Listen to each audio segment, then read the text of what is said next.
बिस्मिल्लाहिर्रहमानिर्रहीम। और अब लेक्चर के हवाले से बात ऐसे है कि यहाँ पर हमने जो चीज़ें पढ़ ली हैं उनके हवाले से बात कर लेते हैं, क्योंकि मिड टर्म इंशाल्लाह अज़ीज़ शुरू होगा ये इसको 13 अप्रैल को, ठीक है।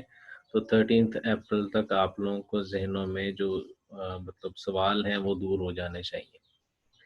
तो मैंने बच्चों कुछ स्लाइड्स एलएमएस पे आपके साथ शेयर की हुई हैं, तो मैं उन फ़िलहाल स्लाइड्स को रेफ़र करने वाला हूँ। अगर आपके पास हैं तो उसको आप ज़रा काइंडली डाउनलोड कर लें और फिर मैं बात करने के काबिल ज़रा आसानी से हो जाऊँगा।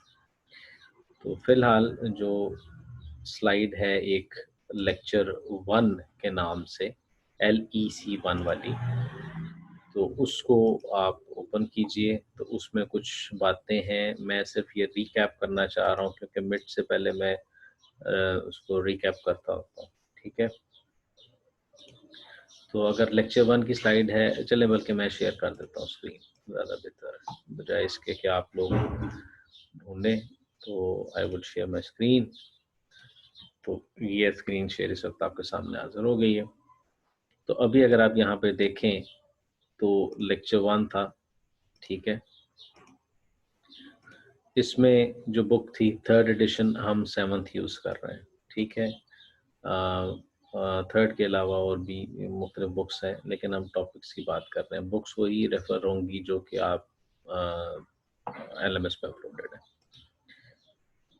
ग्रेडिंग क्राइटेरिया के हवाले से बात है। ये ग्रेडिंग क्राइटेरिया मैंने चेंज नहीं किया, लेकिन जो चेंज्ड है वो आपको पता है कि क्विज़ेज़ 15%, ठीक है, असाइनमेंट 10%, मिड 25%, सीपी ख़त्म हो गया है, उसकी जगह प्रोजेक्ट और प्रेजेंटेशन 5-5%, ठीक है। प्रोजेक्ट रिप्रेजेंटेशन जो है वो अगर हो सकेगी तो अच्छी बात, अगर नहीं होगी तो उसमें मैं असाइनमेंट को प्रोजेक्ट कंसिडर कर लूँगा। मतलब जितने मार्क्स आपके असाइनमेंट्स में आएँगे, उसी एतबार से आपके प्रोजेक्ट में लग जाएँगे, और जितने मार्क्स आपके क्विज़ेज़ में आएँगे, उतने मार्क्स आपके प्रेजेंटेशन में लग जाएँगे। तो ये 5-5 ही हो गया। तो 10 और 15 25 और 5-5 35 हो गया, ठीक है। और फिर उसके बाद 25 40, 50 और 60 सेशनल्स आपके हो गए 60। फाइनल एग्जाम जो है वो आपको 40 मार्क्स का हो गया, ठीक है। तो इस तरह से आपके 100 मार्क्स कंप्लीट हो जाएंगे, क्योंकि थ्योरी या लैब फिलहाल इंक्लूडेड नहीं है। फिर हमने कुछ चीज़ें शुरू में डिस्कस की थी, CIA ट्रायड, तो इसको डिस्कस दोबारा नहीं करूँगा। क्वेश्चन होगा आपका तो यू मे आस्क, ठीक है। तो just raise your hand and then I will allow, फिर आप यू कैन आस्क। फिर हमने आईटी सिक्योरिटी के हवाले से बात की थी, फंडामेंटल्स ऑफ आईटी सिक्योरिटी। उसमें पीपल होता है, प्रोसेस होता है, टेक्नोलॉजी होता है, और जिसमें जो वीकेस्ट लिंक होता है वो पीपल होता है। फिर उसके बाद प्रोसेस आता है, और टेक्नोलॉजी कई दफ़ा इतनी वीक नहीं होती क्योंकि पीपल ने बनाई होती है, तो इस हवाले से ठीक है, ये बात हुई थी। इंट्रोडक्शन की बात हुई, सेक्शन 2 में सिमेट्रिक एसिमेट्रिक की बात हमने की थी। फिर हमने 3 में ये अभी सेक्शन 3 हमने पढ़ना है, ठीक है। Vulnerabilities, protection, malware, database security, network security, firewall introduction, detection और सिक्योरिटी पॉलिसीज वगैरह, ये भी हमने पढ़नी है, मिड के बाद का हिस्सा है। और इसके बाद ये वाली चीज़ें भी मिड के बाद का हिस्सा है, ठीक है। तो अटैक और थ्रेट की हमने बात की थी शुरू में। अटैक, थ्रेट वो है जो आपको किसी से खतरा है। अटैक वो है जो कोई वो खतरा रियलाइज हो गया, किसी ने उसको एक्सरसाइज कर दिया, तो ये बात हुई थी, ठीक है। अगर इसमें किसी को एतराज़ है, क्योंकि हाशिम साहब आप नहीं थे क्लासेस में, हो सकता है आप लोग के ज़हन में ये चीज़ क्लियर ना हो, तो आपसे इल्तमास ये है कि मेहरबानी टोकें और पूछ लें, ठीक है। टोकें का मतलब रेज़ योर हैंड वाली बात है, ठीक है, यू कैन आस्क क्वेश्चन, क्योंकि आप मुश्किल में थे। फिर हमने बात की थी सिक्योरिटी के अटैक्स, ठीक है। तो उसके हमने 2 किस्मों की बात की थी, एक्टिव अटैक क्या होता है, पैसिव अटैक क्या होता है। एक्टिव अटैक, और मैंने एग्जांपल दी थी फेसबुक की, इफ़ यू रिमेंबर क्लास के दौरान मैंने फेसबुक की एग्जांपल दी थी, और मैंने कहा था जी मुझे बड़ा मज़ा आया और मैं मैसेज पढ़ रहा था और इस किस्म की बातें, ठीक है। तो फिर मैंने एक टर्म यूज़ की थी जो बेसिकली यूज़ कर रहा था, वो ये थी एलिस, बॉब एंड ट्रूडी, 3 नाम मैं इस्तेमाल करता हूँ, ठीक है। तो ये पैसिव अटैक क्या होता है कि एक बंदा जो है वो सुन रहा है आपकी बात, तो ठीक है, वो पैसिव अटैक है। एक्टिव है क्या, कुछ आपके मैसेज को मैस्कुलेट करता है, रिप्ले करता है, मॉडिफाई करता है या आपके मैसेज जाने नहीं देता उसको एक्टिव। मैस्कुलेट का क्या है, जब आप इम्पर्सनेट करते हैं, आप कहते हैं कि जी मैं फलां हूँ, मतलब एलिस बॉब को मैसेज भेज रहा है तो ट्रूडी कहते हैं कि जी मैं एलिस हूँ। रिप्ले, आपने पिछला डाटा जो भेजा उसको आप दोबारा से इस्तेमाल करते हैं, ठीक है। पासवर्ड भेजा था तो आप उसको दोबारा से सेम पैकेट भेजते हैं। मैसेज को मॉडिफाई करते हैं या मैसेज को पहुंचने नहीं देते, ये एक्टिव अटैक है इसमें, ठीक है। इसके बाद फिर मॉडल ऑफ नेटवर्क सिक्योरिटी की बात। तो मॉडल ऑफ नेटवर्क सिक्योरिटी में क्या है, मैसेज होता है, कोई तरीकाकार होता है, फिर मैसेज सिक्योर होता है, उसको भेजा जाता है, दूसरी तरफ जाता है, सिक्योर मैसेज रिसीव होता है, उसको कोई ऑपरेशन परफॉर्म करते हैं और फिर आपका मैसेज वापस रेसिपिएंट को मिल जाता है, ठीक है। तो ये एक मॉडल है नेटवर्क सिक्योरिटी का। इसके बाद फिर हमने बातें की थी कि उसमें कौन कौन से लोग होते हैं, मतलब एक इंफॉर्मेशन सिस्टम में डाटा प्रोसेसर सॉफ्टवेयर होते हैं, उसकी इंटरनल सिक्योरिटी होती है। तो ये हमारी पहली स्लाइड थी, क्योंकि पहला लेक्चर इतना कोई हैवी नहीं होता। अब मैं इसको स्टॉप शेयर करता हूँ और नेक्स्ट स्लाइड शेयर करता हूँ। इसके हवाले से अगर किसी का सवाल है तो बच्चों मेहरबानी पूछो, क्वेश्चन प्लीज सर। नहीं है, नहीं तो फिर मेरा तो ਤੁਹਾਨੂੰ पता ना, मैं तो फिर पूछ ही लेना। फ्रॉड बेटे, जो फ्रॉड वाली बात कर रहे हो, तो फ्रॉड आप एक कुछ बुक्स में फ्रॉड को एक अलग कैटेगरी के तौर पे लिख दिया गया है, ठीक है। CIA और -F कुछ बुक्स में ऐसे लिखते हैं कि कॉन्फिडेंशियलिटी है, इंटेग्रिटी है, ये क्वेश्चन अगर आप लोग सब लोग देख रहे हो, अच्छा क्वेश्चन सब लोग जो भेजेंगे तो वो एवरीवन को भेजेंगे, ठीक है। तो वो बेहतर है, क्योंकि ताकि सबको पता चले पूरी बात का, ठीक है। अब क्वेश्चन सब लोगों ने देख लिया है कि CA ट्राइड जो है उसमें अगर फ्रॉड की बात करते हैं तो वो कहाँ पे आता है। तो फ्रॉड कुछ बुक्स में डॉक्टर एडवर्ड जी एमरोसो साहब फ्रॉड को अलहदा गिनते हैं, ठीक है। बाकी जगहों पे फ्रॉड को इसी में ले आते हैं इंटेग्रिटी के हवाले से, ठीक है। कि फ्रॉड में क्या हो रहा है, कॉन्फिडेंशियलिटी भी वायलेट हो रही है और इंटेग्रिटी भी वायलेट हो रही है। मतलब फॉर एग्जांपल किसी का क्रेडिट कार्ड मेरे पास आ जाता है तो कॉन्फिडेंशियलिटी वायलेट हुई, ठीक है। और जब मैंने उससे ट्रांजैक्शन की तो उस ट्रांजैक्शन की इंटेग्रिटी वायलेट होगी कि मैंने उसको यूज़ कर लिया, ठीक है। तो फ्रॉड अगर आप कहते हैं तो वो एक अलहदा भी है और उस तरह से भी है। Very good question, thank you for this. अच्छा, अब नेक्स्ट स्लाइड को मैं शेयर करता हूँ। यहाँ पर अगर आप देखें तो कुछ फंडामेंटल कॉन्सेप्ट्स की हमने बात की थी। Model of network security same आ गया जो पिछली स्लाइड में था, ठीक है। ये वाली चीज़ें ये आ गई। और फिर कुछ मूवीज़ के वाले से बात हुई थी कि हमें वो बड़ी अच्छी लगती हैं कि बड़ा हैकर होता है। तो उसमें 3 किस्म के हिस्से आते हैं। जो स्किलफुल होता है जिसको सारी चीज़ें पता होती हैं, अनस्किल्ड होता है मेरी तरह का जो कि तुकबंदियाँ कर देता है, ठीक है। खैर उसको वो भी कहते हैं स्क्रिप्ट किडी भी कहते हैं, ठीक। अब रिस्क अपने असेसमेंट के हवाले से आपने क्या करना होता है, ये जो आप बिजनेस में पढ़ के आए थे ना, ये इसमें बिजनेस में एक चीज़ होती है, उसको आप पढ़ते हैं स्वॉट analysis, strength, weaknesses, opportunities and threats. तो सेम चीज़ हम अपने मॉडल में अप्लाई कर रहे होते हैं, ठीक है। ये ड्रामेटिक प्रोसेस नहीं है कि एक बंदा आया और उसने काम शुरू कर दिया और हो गया, ठीक है। तो हमारे पास सिस्टम में जो थ्रेट होते हैं वो सिर्फ हैकर्स नहीं होते, मैलवेयर हो सकता है, डिनायल ऑफ सर्विस अटैक्स हो सकते हैं, वायरसेस, वॉर्म, ट्रोजन हॉर्सेस, इस किस्म के प्रॉब्लम्स हो जाते हैं। बेसिक जो हमारे स्टेप्स होते हैं अपने सिस्टम को या इंफॉर्मेशन को सिक्योर करने के लिए, वो ये है कि आप अपनी स्वॉट एनालिसिस करते हैं, रिस्क असेसमेंट करते हैं कि आपके पास कौन कौन से एसेट्स हैं, ठीक है। और उसके बाद किसकी क्या वैल्यू है, अगर कौन कॉम्प्रोमाइज हो तो क्या नुकसान हो सकेगा। अच्छा, अब ये एसेट ए है, फॉर एग्जांपल एक सर्वर है जो कि प्रॉक्सी सर्वर है, वो अगर कॉम्प्रोमाइज होता है तो आपके पास उसका कॉन्सिक्वेंस क्या है, ठीक है। ये रिस्क असेसमेंट में आ जाएगा। फिर हम ये देखेंगे जी थ्रेट्स उसको कौन कौन से हैं, अटैक सर्फेसिस कौन कौन सी हैं, ये हमने अटैक सर्फेसिस की बात बाद में की थी, ठीक है। तो थ्रेट जो है वो किसी सिस्टम पे पॉसिबल होता है, ठीक है। एसेट उनके थ्रेट्स, उनकी वल्नरेबिलिटीज़, ये सारी चीज़ों का हम हिसाब लगाते हैं, एक स्वॉट एनालिसिस करते हैं। हमारा कौन-सा कंप्यूटर है, उसके ऊपर क्या अटैक हो सकता है, कौन कर सकता है, क्या मोटिव हो सकता है, तो ये सारी चीज़ें आप अहेड ऑफ टाइम प्लान करते हैं, ठीक है। थ्रेट्स कुछ और भी हो सकते हैं जिसके हवाले से किस किस्म के होते हैं जी, मैलवेयर होता है, सिक्योरिटी ब्रीच है, डॉस अटैक है, वेब अटैक है, सेशन हाईजैकिंग है, इनसाइडर थ्रेट और डीएनएस पॉइजनिंग। ये बातें हम सिस्को नेटकैट के हवाले से भी बात कर चुके हैं। मैलवेयर सॉफ्टवेयर है, आपके सिस्टम में आता है, ठीक है। सिक्योरिटी ब्रीच, वो उसके हवाले से हमने टेल गेटिंग की बात की थी, वो भी एक सिक्योरिटी ब्रीच है। डॉस अटैक की बात की थी, वेब के ऊपर एसक्यूएल इंजेक्शन की बात हुई थी, ठीक है। सेशन हाईजैक करना, ये मैंने फेसबुक की एग्जांपल दी थी। इनसाइडर थ्रेट, आपका कोई इनसाइडर है जो कि वो है क्या कहते हैं, नाला है आपसे, तो वो भी कर सकता है।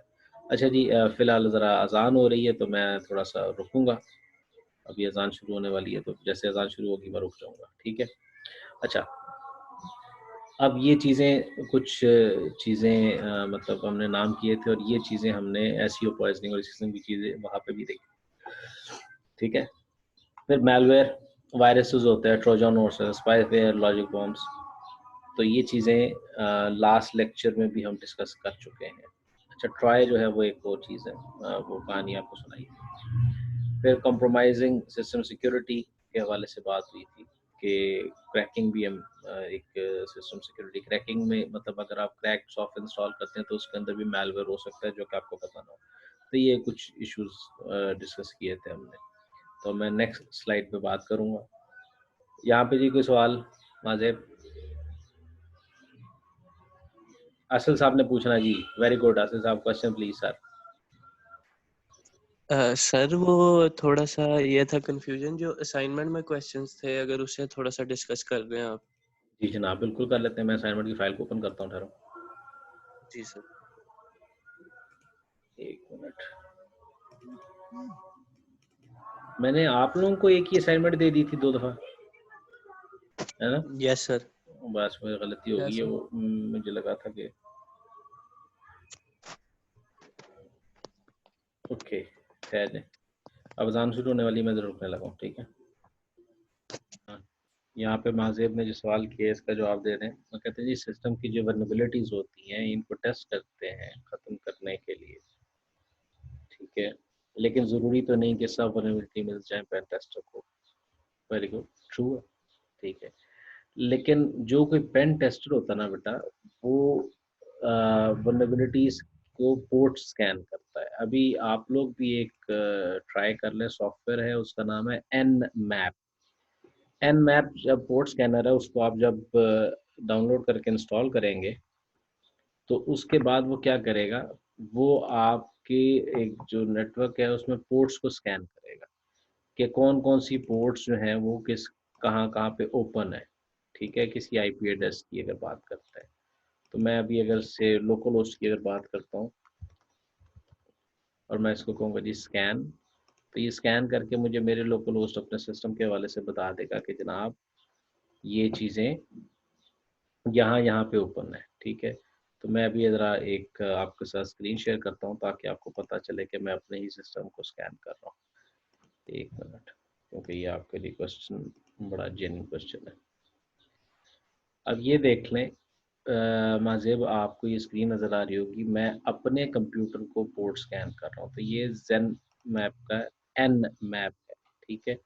यहाँ पे मैंने लिखा जी लोकल होस्ट का intense scan and then scan. यहाँ पे मुझे पता चल गया कि आपने पूरी जो पोर्ट स्कैन की है, तो पता चला कि मेरे पास एक ओपन है पोर्ट 445 3389 रिमोट डेस्कटॉप की, पोर्ट 80 वेब सर्वर ऑन है इसका, फिर 443 सिक्योर पोर्ट ऑन है, ठीक है। फिर कोई रैंडम पोर्ट ऑन है किसी सॉफ्टवेयर की, फिर किसी की रैंडम पोर्ट ऑन है। तो ये जो वेल नोन पोर्ट्स हैं यहाँ से पता चल रहा है, 445 है, 443 है, 80 है, 3389, ये वेल नोन पोर्ट्स होती हैं। नॉर्मली वेल नोन खैर 1000 तक होती हैं, लेकिन ये वो पोर्ट्स हैं जो कि ओपन है। अब अगर मुझे पता चलता है कि अच्छा 3389 ऑन है, इसका मतलब है यहाँ पे रिमोट डेस्कटॉप चल रहा है। अज्यूमिंग के रिमोट डेस्कटॉप में कोई एक वल्नरेबिलिटी थी जो कि आपको कहाँ से पता चलेगी, कंपनी की वेबसाइट से, ठीक है। 3389 है, मोस्ट प्रोबेबली विंडो यूज हो रही है। तो यहाँ पर आपको पता जब चल गया कि ये विंडो यूज हो रही है, ये पोर्ट है, अब इस पोर्ट ऑन है, तो उस जिस सॉफ्टवेयर की पोर्ट ऑन है वहां से उस सॉफ्टवेयर को आप पढ़ते हैं और पता चलता है कि जनाब ये प्रॉब्लम है, इसको मैं इस तरह से एक्सप्लॉइट कर सकता हूँ, ठीक है। अब सपोज 3389 जब आपने स्कैन किया उस वक्त मैंने 3389 बंद की हुई थी। जब थ्री ये प्याज जरा बेच ले पहले। तो 3389 जब मैंने बंद की हुई थी उस टाइम पे जब आपने स्कैन किया तो आपको मेरी वल्नरेबिलिटी का पता नहीं चलेगा। तो ये आपकी बात दुरुस्त है कि पेन टेस्टर को हो सकता है हर दफ़ा हर चीज़ ना पता चले, ठीक है। अब आ जाते हैं आसिफ साहब के सवाल की तरफ। आसिफ साहब क्वेश्चन असाइनमेंट्स को मैं पढ़ लेता हूँ। एक ही असाइनमेंट में गलती से दोबारा दे बैठा। तो define type of security attack in the following each of the following cases. तो आप किसी को चेक देते हैं 150 रुपए का किताब के लिए और फिर आपको पता चलता है जी आपके अकाउंट से 1500 रुपया कट चुका है 150 की बजाय। तो ये कौन सा थ्रेट है, सी है, आई है, ये है? खैर अब तो दोबारा तो मैं एक्सेप्ट नहीं करूंगा, लेकिन बहरहाल डेफिनेटली ये है, इंटेग्रिटी है, आई। ठीक है, आपने मैसेज को चेंज कर दिया। फिर उसके बाद है जी someone breaks into facility in your office to get a copy of exam paper which is going to be held. तो उसने एग्जाम पेपर चेंज नहीं किया लेकिन एग्जाम पेपर रीड कर दिया और he was not suppose to read it, तो confidentiality होगी। और फिर उसके बाद आपने किसी ने बॉटनेट क्रिएट किया ताकि आप अपने वो बॉट्स यूज करके किसी सर्वर को ओवरवेलम कर सकें। तो क्या है, आप उस वेब सर्वर को काम नहीं करने देना चाह रहे, तो आप बेसिकली क्या कर रहे हैं, अवेलेबिलिटी को कॉम्प्रोमाइज कर रहे हैं। आखिरी सवाल जो था उसमें यह था कि ये प्रोग्राम लिखें जो इनक्रिप्ट कर डिक्रिप्ट करे यूजिंग सीजर साइफर। तो इसमें की तो नहीं बताई थी 1 2 या 3, तो ये आपकी मर्जी थी किससे करना आपने। इसके हवाले से अगर और कोई सवाल है तो बता दें फिर से।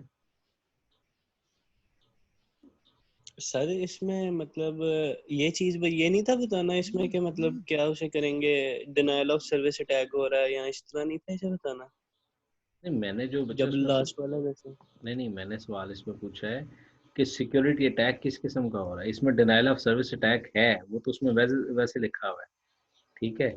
ये डिनाइल ऑफ ठीक सर्विस अटैक है। सिक्योरिटी अटैक में जो था ये कौन सी चीज़ वायलेट हो रही है, ठीक है। ठीक ठीक ठीक ठीक तो ठीक हो ठीक गया है, सर। अगर आपने अटैक का नाम लिए थे वो भी ठीक है, उसमें भी देख लेंगे, कोई मसला नहीं, ठीक है।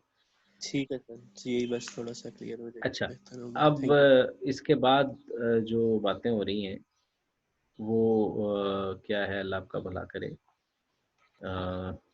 सॉरी, मैं क्या कर रहा था, भूल जाता हूँ ना मैं कर रहा था स्लाइड्स पे बात, मुझे पता था, बहरहाल मैं एक मैसेज लिख रहा था वैसे। यहाँ पर जो स्लाइड्स की बात हो रही थी, तो वापस स्लाइड्स पे आते हैं। तो लेक्चर 2 को हमने कंप्लीट कर लिया था, फिर हम चैप्टर 2 की बात करेंगे, ठीक है। तो चैप्टर 2 यहाँ पे आ गया और चैप्टर 2 को मैं अब शेयर करता हूँ आपके साथ। तो ये किधर गया, इधर, यहाँ पे share screen and then chapter 2 PowerPoint. Chapter 2 में हमने क्लासिकल इंक्रिप्शन स्कीम्स की बात की थी। हमने बात की थी सिमेट्रिक इंक्रिप्शन क्या होती है, ठीक है। ये मिड की तैयारी करवा रहा हूँ भाई, ठीक है।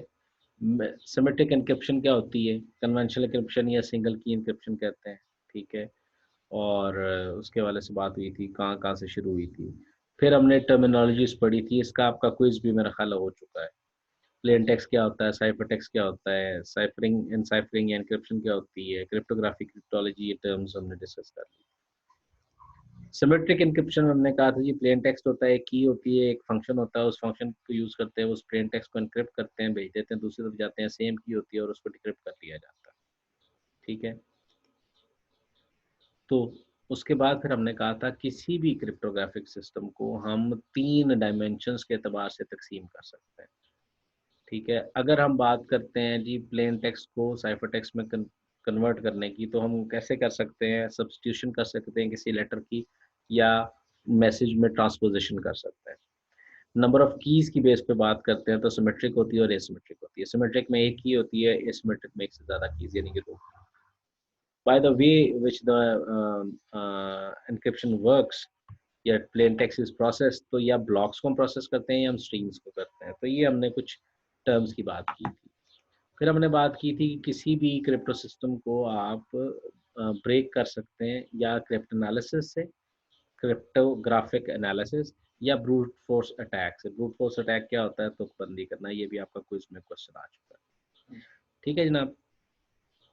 फिर हमने कहा था कि जी कोई भी इंक्रिप्शन स्कीम तब सिक्योर होती है जब वो अनकंडीशनली सिक्योर हो और कंप्यूटेशनली सिक्योर हो।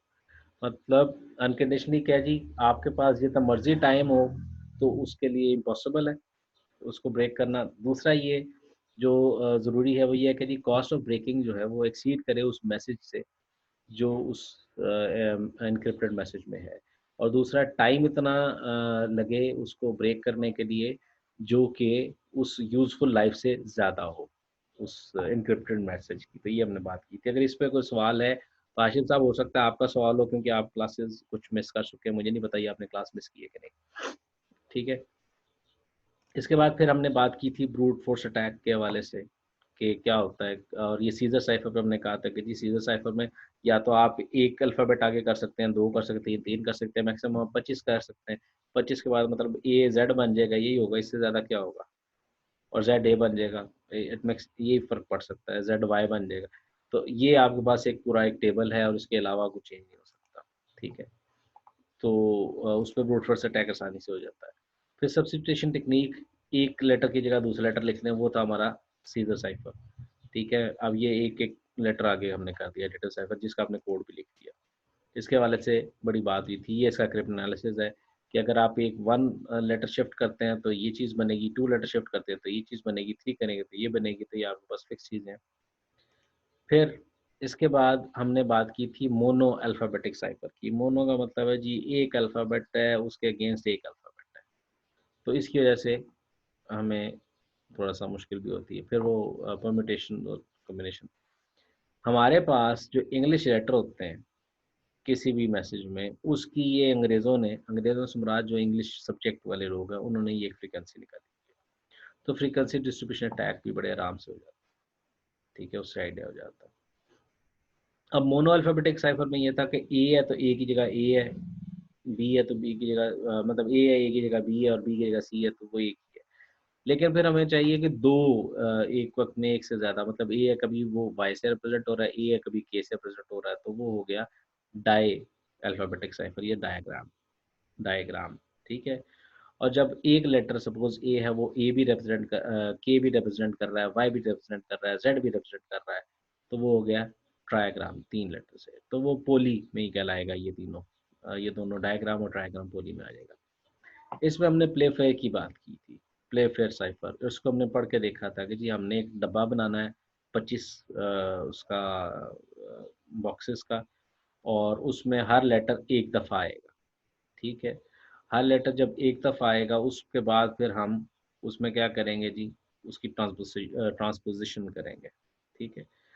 तो ये चीज़ हमने देखी थी। फिर हिल साइफ़र की बात की थी। हिल साइफ़र में क्या था, ये विनय साइफ़र की तरह से जो हमने चीज़ें देखी थी वो क्या थी कि आपने एक वो बनाना है बॉक्स, सॉरी बॉक्स कह रहा हूँ, हर एक चीज़ को एक नंबर असाइन करना है, हर अल्फ़ाबेट को 0 से लेके 25 तक।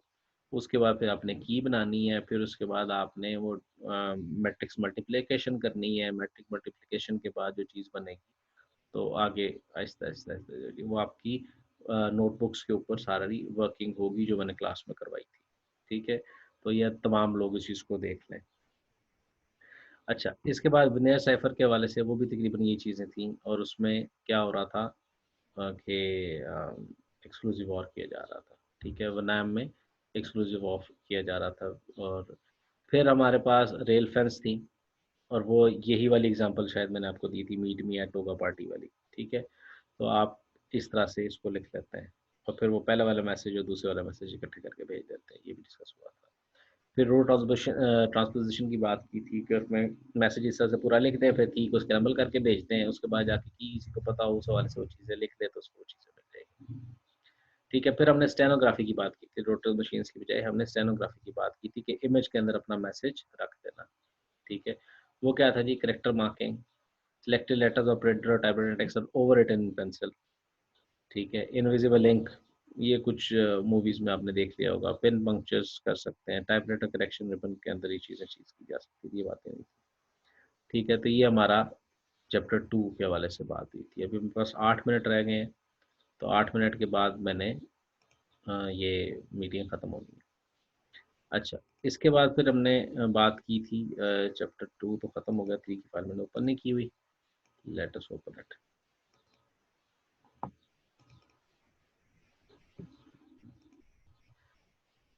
यहाँ पे अभी तक किसी के जहन में सवाल नहीं आया। मैंने चूंकि स्क्रीन शेयर की होती है तो हैंड रेज कई दफ़ा मुझे नज़र नहीं आता, तो क्वेश्चन पूछ लेता है जनाब अली। अच्छा जी, ये फाइल ओपन हो गई है, तो इसको अब दोबारा से शेयर करना पड़ेगा।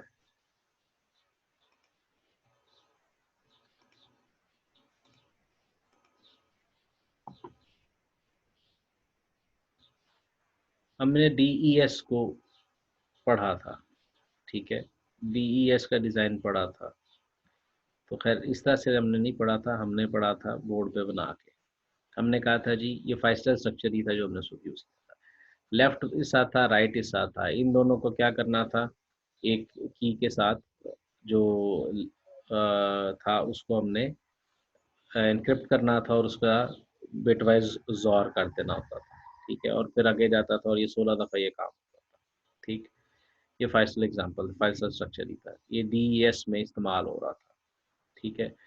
तो यहाँ पे DES एल्गोरिथम में ये चीज़ होती थी। और फिर हमने बात की थी AES की, ठीक है, बल्कि नहीं, DES के बाद हमने बात की थी डबल डैश और ट्रिपल डैश की, फिर हमने बात की थी AES की, ठीक है। वो खैर वो इन स्लाइड में नहीं था, वो वैसे मैंने बोर्ड पे करवाया था। तो इसके हवाले से यहाँ पे आपने वो अपनी बुक्स को ही रेफ़र करना है, इस चैप्टर की स्लाइड को बेशक रेफ़र ना करें, क्योंकि मैंने वहाँ पे ज़्यादा बेहतर या डिटेल में वहाँ पे करवाया हुआ, ठीक है। तो वो अगर बुक में होगा तो वो बुक से मैं आपको पेज नंबर दे देता हूँ, ठीक है।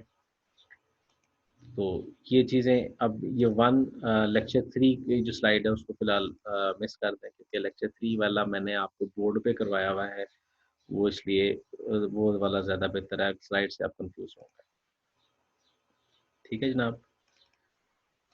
अच्छा, इसके अलावा अब मैं कोशिश करूँगा कि ये जो सिस्को वाला है, इसको भी एज़ रिसोर्स मैं यूज़ करूँ, ठीक है।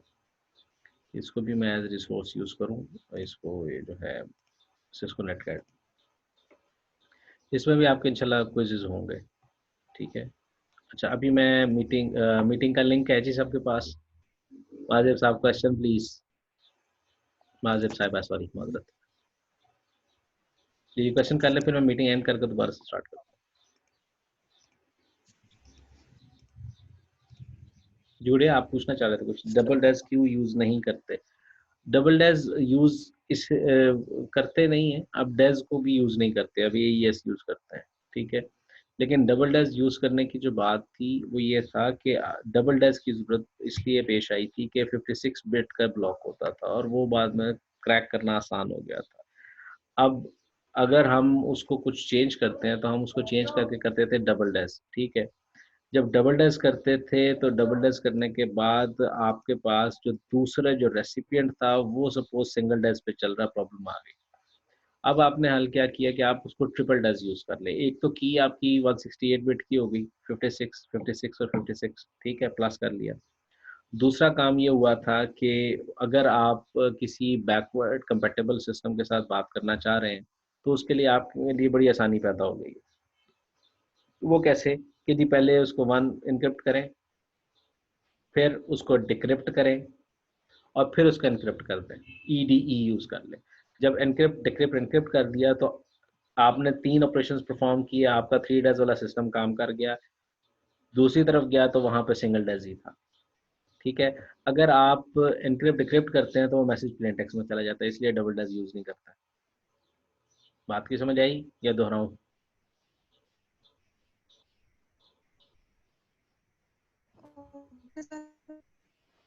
मुझे नहीं समझ आई बेटे, क्या कह रहे हो आप?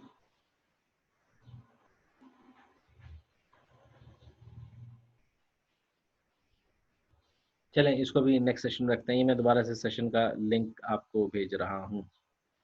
सेम है, अच्छा आ गई समझ, मैसेज किया उन्होंने, मुझे पता नहीं चला था। ये जी फिर से मीटिंग है, सेम लिंक है, इसको फिर से ज्वाइन करना है, ठीक है। फिर अब मैं क्वेश्चंस लेता हूँ आपका।